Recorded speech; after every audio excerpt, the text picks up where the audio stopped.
नमस्कार दोस्तों, स्वागत है आपका आपके अपने यूट्यूब चैनल अमन प्रयास जीके जिस पे। जैसा कि फ्रेंड्स, आज है आपका 18 सितंबर को आपका एसएससी सीजीएल का एग्ज़ाम था, जो कि आपका थर्ड शिफ्ट का भी एग्ज़ाम समाप्त हो गया है।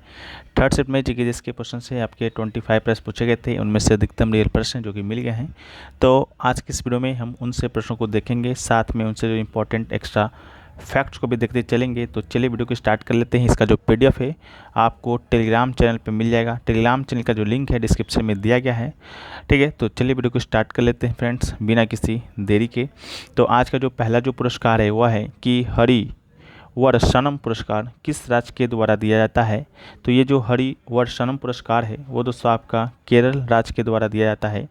इस पुरस्कार के तहत उन्हें 1 लाख रुपए का नगद पुरस्कार, प्रशस्ति और प्रतीक चिन्ह दिया जाता है। यह पुरस्कार जो है आपका केरल सरकार के द्वारा वर्ष 2012 से दिया जा रहा है। और पहला जो हरिवरासनम पुरस्कार है वो आपका येसुदास को प्रदान किया गया था। तो इस बात को भी याद रखिएगा। बढ़ते हैं नेक्स्ट क्वेश्चन की ओर। उससे पहले दोस्तों बात कर लेते हैं मॉक टेस्ट के बारे में। मॉक टेस्ट दोस्तों आपका एक ऐसा प्लेटफॉर्म है, जो लोग लगा के जाते हैं वो लोग बेनिफिट में ही रहते हैं, जो लोग लगा के नहीं जाते हैं वो लोग कहीं ना कहीं उन लोगों से पीछे हो जाते हैं, जो लोग मॉक टेस्ट वगैरह लगा के चाहते हैं, ठीक है। मॉक टेस्ट लगाने का जो सबसे अच्छा जो प्लेटफॉर्म है अभी तक के मार्केट में वो है फ्रेंड्स आपका टेक्स्ट बुक। टेक्स्ट बुक पर अभी आपका ऑफर चल रहा है उम्मीद की किरण सेल के नाम से। इस सेल के दौरान अगर आप इनका ईयरली का text book pass pro purchase करते हैं तो आपको मात्र और मात्र 608 रुपये में ये मिलने वाला है। साथ में कूपन कोड अगर आप APG यूज करते हैं तो आपको 12% की जगह 13% का एक्स्ट्रा ऑफ है जो कि दिया जा रहा है। इसके अलावा अगर आपका सिलेक्शन कहीं भी हो जाता है तो आप इनसे अपना फुल रिफंड भी ले पाते हैं। टेक्स्ट बुक की बात करते हैं तो 850 एग्जामों का 80,000 प्लस मॉक टेस्ट के साथ साथ 17,000 प्लस PYQ मिलता है, जिसमें आपको SSC exam, railway exam, banking के एग्ज़ाम, डिफेंस के एग्ज़ाम या स्टेट लेवल का कोई एग्ज़ाम होता है उन सभी भी एग्ज़ाम आपका यहाँ पर इंक्लूड रहेगा। मॉक टेस्ट के अलावा आपको यहाँ पर PYP भी मिलता है, ठीक है।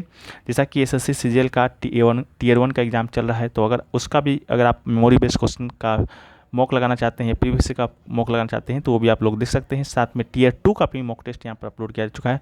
टोटल 997 CGL का टेस्ट मिलता है, जो कि हाल ही में 4 अगस्त को ये अपडेट किया गया है। तो इसका जो लिंक है डिस्क्रिप्शन में दिया गया है, साथ में कमेंट सेक्शन में पिन किया हुआ रहेगा, तो एक बार आप लोग जाकर चेकआउट जरूर कर लीजिएगा।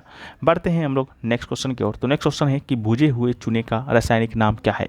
तो भूजे हुए चूने का हम लोग रासायनिक नाम की बात करते हैं तो इसका नाम है कैल्शियम हाइड्रोक्साइड, ठीक है।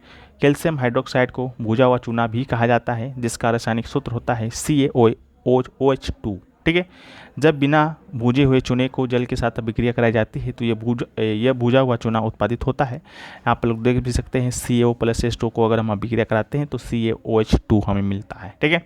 इसका उपयोग इमारतों में गारा प्लास्टर और सीमेंट के लिए किया जाता है। यह पीने योग्य जल के pH को बढ़ाने के लिए भी एक महत्वपूर्ण रसायन है। नेक्स्ट क्वेश्चन है कि नेशनल ह्यूमन राइट्स कमीशन यानी कि NHRC में निम्नलिखित में से कौन सदस्य नहीं होते हैं।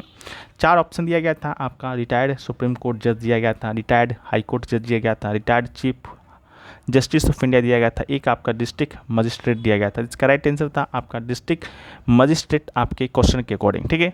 क्योंकि डिस्ट्रिक्ट मजिस्ट्रेट जो है NHRC का सदस्य आपका नहीं होता है। सदस्य कौन कौन होता है तो retired chief justice of India होते हैं, रिटायर्ड हाई कोर्ट के जज होते हैं और रिटायर्ड सुप्रीम कोर्ट के जज होते हैं, ठीक है। नेक्स्ट क्वेश्चन है कि किस भारतीय राज्य में सबसे अधिक बड़े बांध हैं, ठीक है। तो इसका जो राइट आंसर है आपका महाराष्ट्र होगा। महाराष्ट्र में सबसे ज़्यादा बड़े बांध महाराष्ट्र में हैं। इसके बाद आपका मध्य प्रदेश और गुजरात का नंबर आता है। महाराष्ट्र में आपका 1845, मध्य प्रदेश में 905 और गुजरात में 666 बड़े बांध हैं, ठीक है। नेक्स्ट क्वेश्चन पूछा गया कि 2011 की जनगणना के अनुसार भारत का कौन सा जिला सबसे अधिक आबादी वाला है। तो सबसे अधिक आबादी वाला जिला की बात करते हैं तो ये आपके थाने जिला, जो कि आपका महाराष्ट्र में पड़ता है। यानी कि महाराष्ट्र का थाने जिला भारत का सबसे अधिक आबादी वाला जिला है।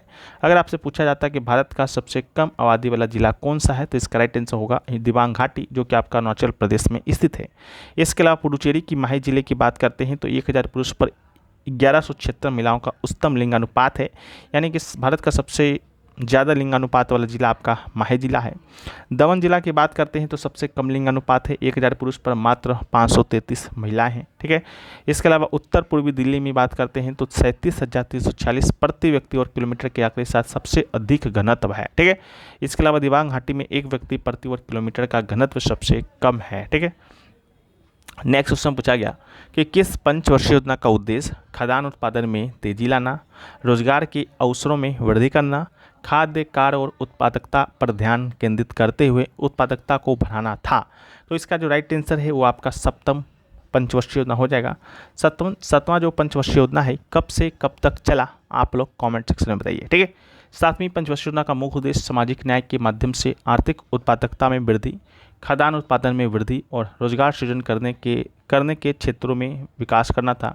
सातवीं पंचवर्षीय योजना का जो नेतृत्व है आपका कांग्रेस पार्टी ने प्रधानमंत्री के रूप में राजीव गांधी के साथ किया। इस योजना ने प्रौद्योगिकी को उन्नत करने के लिए उद्योगों को उत्पादकता स्तर पर सुधार पर जोर दिया। इसके अलावा सातवीं योजना बड़े पैमाने पर समाजवाद और ऊर्जा उत्पादन की दिशा में प्रयासरत थी। लक्ष्य वृद्धि दर की बात करते हैं तो 5.0 रखा गया।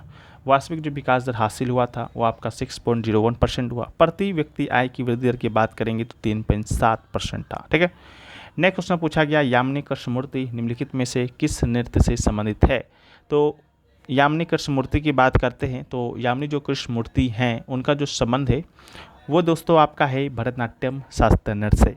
भरतनाट्यम की बात करते हैं तो ये दोस्तों आपका तमिलनाडु का आपका शास्त्रीय नृत्य है। तमिलनाडु का शास्त्रीय नृत्य तो है ही, इसके अलावा आपका अगर पूछा जाता है कि सबसे पुराना शास्त्रीय नृत्य कौन सा है तो ये भी दोस्तों आपका भरतनाट्यम ही होता है, जिससे संबंधित आपके यामिनी कृष्णमूर्ति जी हैं। ठीक है, इसके अलावा भरतनाट्यम नृत्य की जो उत्पत्ति है आपका इसका श्रेय है तमिलनाडु में मंदिर नर्तक या देवदासियों को एकल नृत्य से लिया जा सकता है।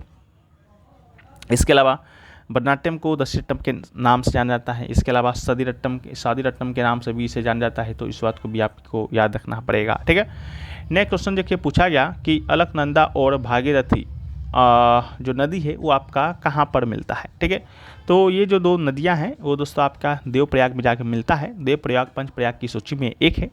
अलकनंदा और भागीरथी की पवित्र धाराएं यहाँ पर मिलती हैं। उसके बाद नदी को गंगा कहा जाता है। देवप्रयाग के प्रमुख स्थलों में एक रघुनाथ जी का पवित्र मंदिर भी वहाँ पड़ता है।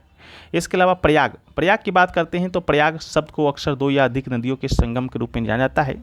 नदी के अवरोही क्रम के अनुसार विष्णु प्रयाग, नंदा प्रयाग, कर्ण प्रयाग, रुद्र प्रयाग, देव प्रयाग नाम के 5 प्रयाग है। ठीक है, पंच प्रयाग में विष्णु प्रयाग पहला है जहाँ पर अलकनंदा और धौली गंगा नदियों का पवित्र संगम होता है। ठीक है, विष्णु प्रयाग एक बीजो शहर है जो उत्तराखंड के चमोली जिले में समुद्र तल से 1372 किलोमीटर की ऊंचाई पर स्थित है।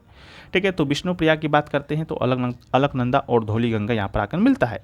इसके अलावा विष्णु प्रयाग में अलकनंदा नदी को विष्णु गंगा के रूप में जाना जाता है। धौली गंगा नदी के साथ बहती है जो कि नीति घाटी से बहती है। नंद प्रयाग की बात करते हैं तो अलकनंदा और नंदाकिनी नदी का पवित्र संगम स्थल आपका नंदा प्रयाग है। इसके अलावा कर्ण प्रयाग की बात करते हैं तो यहाँ पर अलकनंदा और पिंडारी नदी का संगम है। इसके अलावा रुद्र प्रयाग की बात करते हैं तो जो रुद्र प्रयाग है ये आपका अलकनंदा और मंदाकिनी नदी का पवित्र संगम है। ठीक है, यहाँ पर आप लोग मैप के माध्यम से भी दोस्तों आप लोग देख सकते हैं। ये दोस्तों आपका यहाँ पर देव प्रयाग है। ठीक है, देव प्रयाग में आपका यहाँ से गंगोत्री से एक नदी आ रहा है जिसे कि हम लोग भागीरथी के नाम से जानते हैं। और दोस्तों ये दोस्तों आपका जो नदी आ रहा है ये दोस्तों आपका अलकनंदा है जो कि आपको आपके यहाँ पर मिलता है। और इसके बाद ये नदी है आपका गंगा के नाम से जाने लगता है। ठीक है, तो ये पूछा गया। इसके अलावा नेक्स्ट क्वेश्चन पूछा गया कि 2008 में भारत रत्न प्राप्त करने वाले पंडित भीमसेन जोशी ख्याल घराने के लिए लोकप्रिय थे, डैश घराने से संबंधित है। ठीक है, हालांकि आपका क्वेश्चन डायरेक्ट आया था कि पंडित भीमसेन जोशी को भारत रत्न का अवार्ड है जो कि किस वर्ष दिया गया था, जिसका राइट आंसर आपका 2008 था। ठीक है, इनका संबंध है आपका किराना घराना से। 2008 में भारत रत्न प्राप्त करने वाले पंडित भीमसेन जोशी ख्याल घराने के एक लोकप्रिय थे और किराना घराने से संबंधित थे। पंडित भीमसेन जोशी गुरुराज जोशी जिसे अक्सर उनकी सम्मानित उपाधि पंडित के नाम से जाना जाता है, हिंदुस्तानी शास्त्रीय शैली के सर्वश्रेष्ठ गायकों में से एक हैं।